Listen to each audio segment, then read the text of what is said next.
I don't believe any of this. I don't believe that they were not capable of identifying the leaker.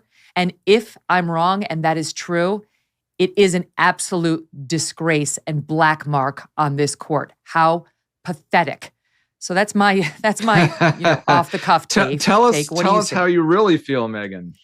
I covered the High Court as a reporter for over 3 years. I sat in on justice argument after argument after argument and did tons of reporting for Fox News on them. I practiced law for 10 years. I've got some familiarity with this body and how austere it is. And I don't believe that they're incapable of getting to the bottom of this.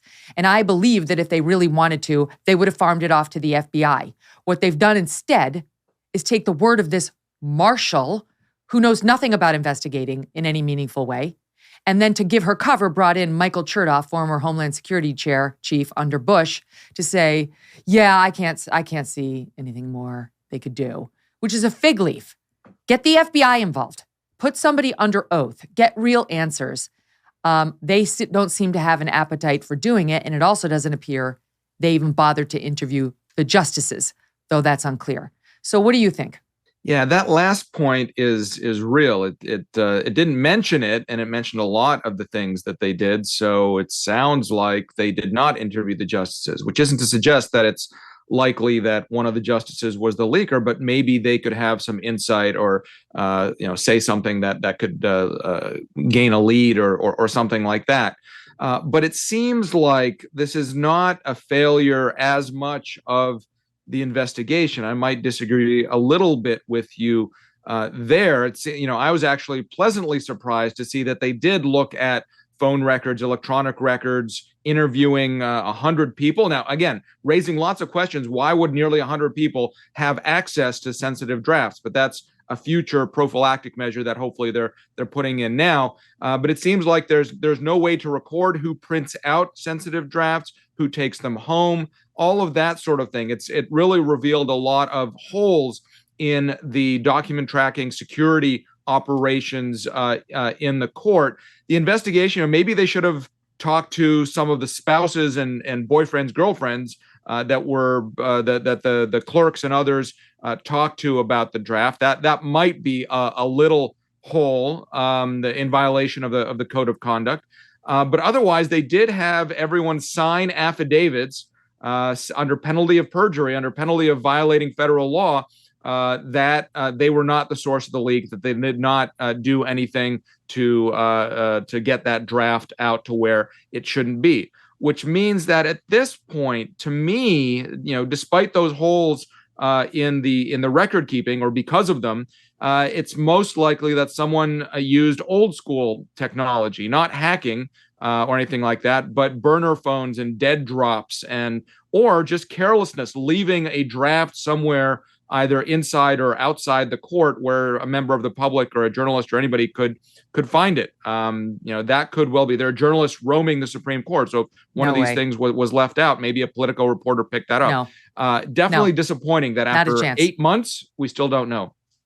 Not a chance that happened accidentally. No way. Just so happened to be the reversal of Roe versus Wade in the Supreme Court history. That was the one decision that, whoopsie, somebody didn't mind it properly. No, that didn't happen, period. I don't believe that, and I never will. However, here's what they say about the computers and phones. Yes, they had them sign a one-line affidavit under penalty of perjury affirming that he or she did not disclose the Dobbs draft opinion. Okay, one line. That is not the same as having somebody sitting across from an FBI agent where you know everything you say, if it's a lie, will be used against you in a criminal proceeding, potentially. Everything you say has to be truthful. They say the investigators collected court-issued laptops and mobile devices from all personnel who had access to the draft opinion. Now, I don't know whether court-issued applies both to laptops and to mobile devices, or if court-issued only applies to laptops and they also looked at people's personal mobile devices. But if they didn't get these clerks' personal phones, this is a joke. It's a joke. Why didn't I get an affidavit that attested that you didn't have a burner phone, that you've given full access to your personal phone and any professional phone to the investigator seeking answers in this case, and also your personal laptop? Like, what? This was so prophylactic, Ilya. I can't believe you're defending it.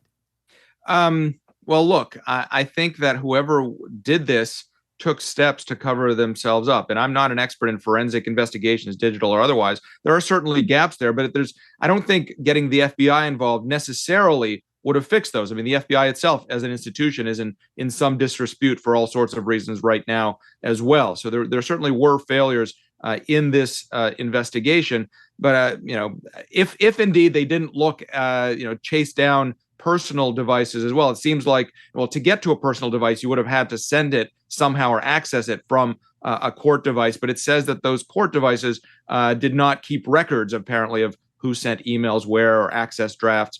So it may well look. There are definitely no investigation is perfect. This one does not look that way. But I think there are bigger gaps in how the drafts and the information is transmitted in the first place, such that even a perfect investigation, because so much of the security in the past has been based on norms and trust rather than these kinds of detectable systems, it could be that it would be impossible to detect. I don't know, but you're right. There are definite holes in this investigation, even though Mike Chertoff, former judge, former cabinet secretary, said that it was as thorough as could be. That's a joke. That's a joke. His little rubber stamp does absolutely nothing for me.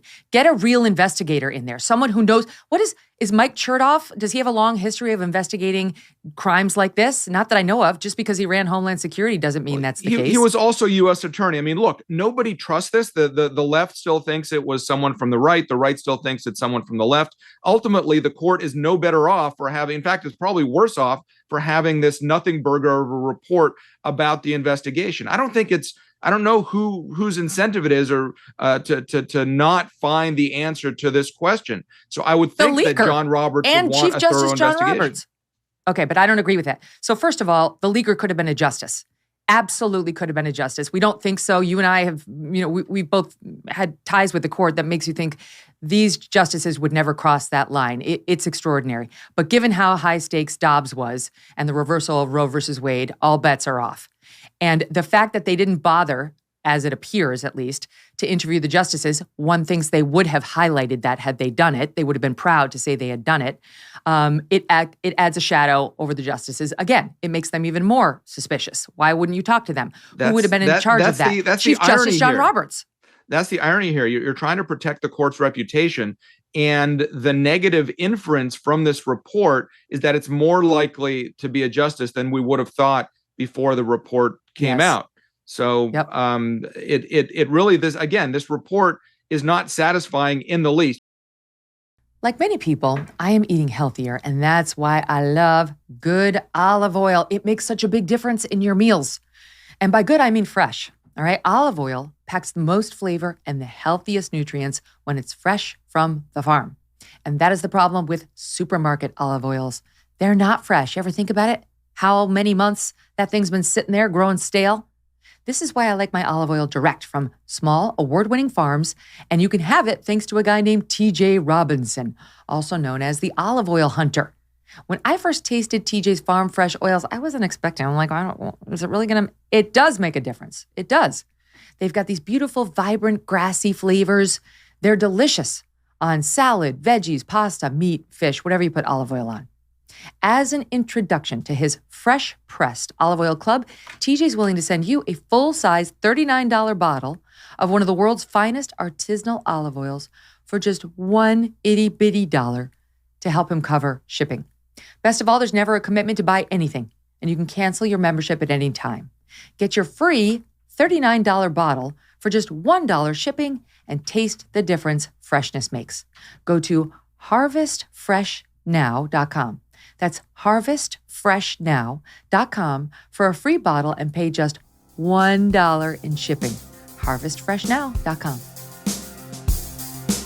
Hey, thanks so much for watching. If you like what you just saw, hit the subscribe button for more clips and full episodes.